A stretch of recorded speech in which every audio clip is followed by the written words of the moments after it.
Hello friends, आज मैं आपके लिए कोई रेसिपी नहीं बल्कि हेल्दी कुकवेयर का कलेक्शन लेके आई हूँ कि कौन सी कढ़ाई में आपको खाना पकाना चाहिए जिससे आपको एक हेल्दी ऑप्शन मिल सके और जितने भी पोषक तत्व हैं खाने के वो भरपूर मात्रा में आपको मिल सके।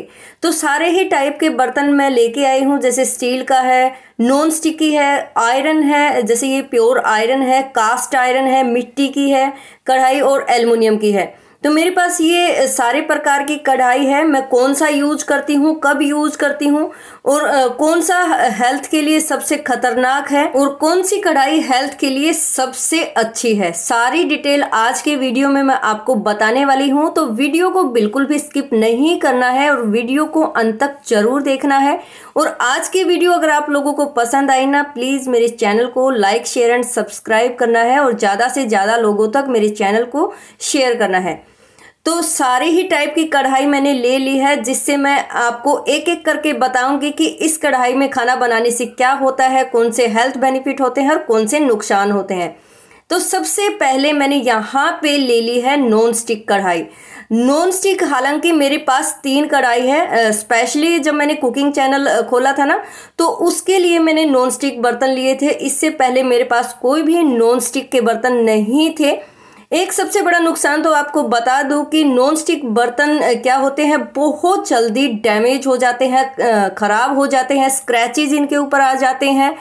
लॉन्ग लाइफ ये बिल्कुल भी नहीं है। सबसे बड़ी बात कि अमेरिकन कैंसर सोसाइटी के अनुसार नॉन स्टिक बर्तन अगर आप अधिक प्रयोग करते हैं तो कैंसर जैसी घातक बीमारी भी इनमें हो सकती है।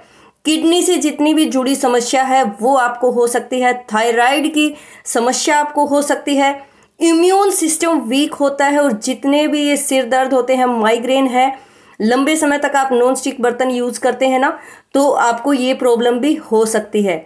नॉन स्टिक बर्तन में खाना पकाने से आयरन की कमी आपको हो सकती है, खून आपका कम हो जाएगा, एनीमिया का रोग हो जाएगा, कोग्निटिव डिसऑर्डर यानी मस्तिष्क से जुड़ी जितनी भी समस्याएं हैं, माइग्रेन, सिर में चक्कर आना, उल्टी जैसा फील होना, जितनी भी प्रॉब्लम्स है वो सारी की सारी आपको नॉन स्टिक बर्तन में खाना पकाने से हो जाती है। ये देखिए, जो नॉन स्टिक बर्तन के ऊपर परत होती है ये टेफ्लॉन की होती है और धीरे धीरे खाना जब हम इसमें पकाते जाते हैं तो ये परत है वो हमारे खाने में मिल जाती है। थोड़ा थोड़ा ये डैमेज होने लग जाता है, स्क्रैचेज इसके ऊपर आ जाते हैं। तो इस स्टेज पे हमें ये बर्तन यूज बिल्कुल नहीं करने चाहिए। इसलिए मैंने ये जो कढ़ाई है वो साइड में रख दी है, दूसरी कढ़ाई मैंने ले ली थी। मैं सिर्फ और सिर्फ जो कुकिंग की वीडियोस निकालनी होती है चैनल के लिए तभी इन नॉन स्टिक की कढ़ाई का यूज करती हूँ, बाकी टाइम में इनका यूज बिल्कुल नहीं करती। दूसरा ऑप्शन आता है हमारे पास एल्युमिनियम का। हालांकि मैं ये एल्युमिनियम की कढ़ाई भी बिल्कुल भी यूज नहीं करती, ये पहले से ही घर में थी तो इसलिए मेरे पास ये रखी है। और मैं बता दूं कि एल्युमिनियम के बर्तनों का आविष्कार अंग्रेजों ने किया था, हम भारतीयों के ऊपर इसका उपयोग करने के लिए इन बर्तनों का। एल्युमिनियम के बर्तन हमारे शरीर के लिए बिल्कुल भी लाभदायक नहीं है। एल्युमिनियम के बर्तनों में खाना पकाने से वो खाने से आयरन और कैल्शियम जैसे तत्वों को सोख लेता है, यानी कि खाने के साथ एल्युमिनियम पेट में जाता है तो यह शरीर से आयरन और कैल्शियम सोखना शुरू कर देता है, जिससे हमारी हड्डियां कमजोर हो जाती है। तो एल्युमिनियम के बर्तन भी आप बिल्कुल भी यूज ना करें। अब तीसरा ऑप्शन आता है स्टील।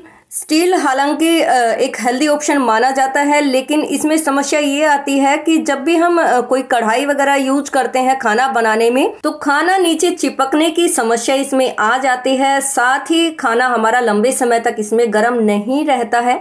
और एक और मैं बात बता दूं कि इसमें स्टील के बर्तन में भी खाना पकाने से सिर्फ और सिर्फ 60 to 70% ही पोषक तत्व हमारे शरीर में जाते हैं, पूरे 100% बिल्कुल नहीं जाते।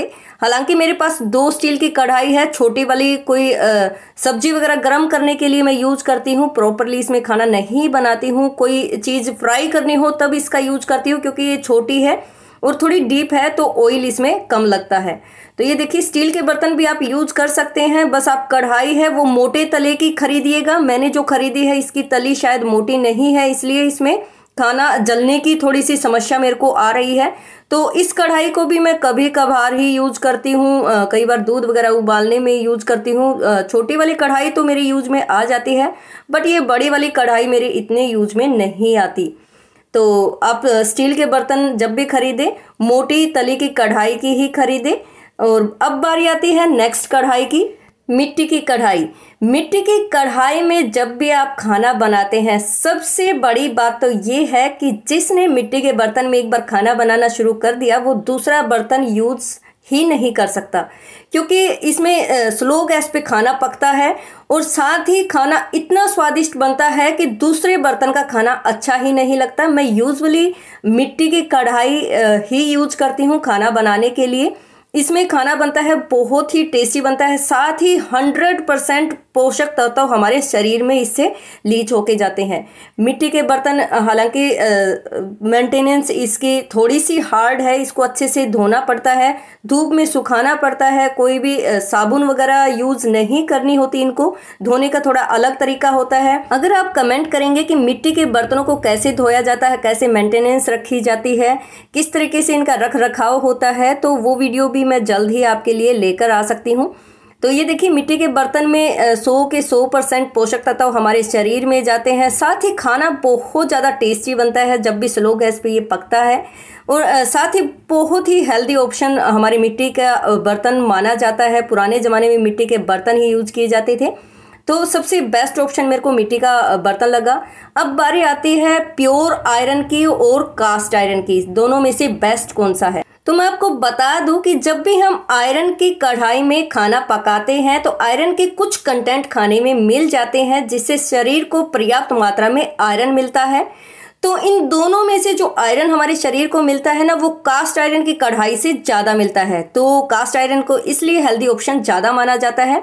जो प्योर आयरन की कढ़ाई होती है उससे कम हमें आयरन मिलता है और कास्ट आयरन से ज़्यादा मिलता है। साथ ही आपको बता दूं कि कास्ट आयरन समय के साथ और भी ज़्यादा अच्छे होते जाते हैं और नॉन स्टिक बर्तनों जैसा बिहेव करने लग जाते हैं।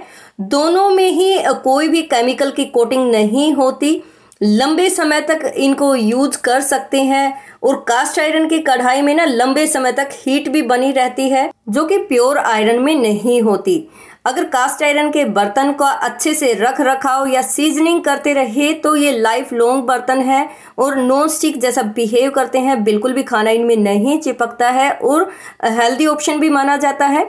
अगर मेरे हिसाब से पूछा जाए तो आयरन और कास्ट आयरन में से दोनों में से बेस्ट कौन सी है, तो मैं कास्ट आयरन को ही प्रेफर करूंगी कि आप वन टाइम इन्वेस्टमेंट करके कास्ट आयरन को ही खरीदें। हालांकि कास्ट आयरन के बर्तन जो आते हैं वो थोड़े से कॉस्टली आते हैं, लेकिन वन टाइम इन्वेस्टमेंट ही है, वो लाइफ लॉन्ग चलते रहेंगे, आगे जनरेशन टू जनरेशन पास होते रहेंगे। तो जिनको भी खून की कमी है वो कास्ट आयरन के कढ़ाई में या आयरन की कढ़ाई में ही खाना पकाए, खून की कमी बिल्कुल ठीक हो जाएगी। और अगर आपको खाना टेस्टी भी चाहिए है, हेल्दी भी चाहिए है, पोषक तत्वों से भरपूर भी चाहिए है, तो आप मिट्टी का बर्तन ही यूज कीजिए। और मैं कहती हूँ कि मिट्टी के बर्तन में एक बार आपने खाना बनाना शुरू कर दिया तो आप किसी भी बर्तन का खाना नहीं खा सकते। हालांकि मैं बस मिट्टी के बर्तन में और कास्ट आयरन के बर्तन में ही खाना बनाती हूँ, इन दोनों के खाने ही मुझे बहुत ज़्यादा अच्छे लगते हैं। और आप चाहो तो स्टील का बर्तन भी यूज कर सकते हैं, बट मोटे तले की कढ़ाई ही खरीदना, मेरी तरह ये गलती मत करना, हल्की तले की कढ़ाई बिल्कुल नहीं लेनी। और कोशिश करें कि नॉन स्टिक बर्तन और एल्युमिनियम बर्तनों का कम से कम उपयोग करें, जिससे आप और आपका परिवार है बिल्कुल स्वस्थ रह सके। तो आज की वीडियो आप लोगों को कैसी लगी गाइस, कमेंट करके जरूर ही बताइएगा। जितना हो सके मैंने इस वीडियो में कवर करने की कोशिश की है कि कौन सा बर्तन हेल्दी है और कौन सा नहीं है।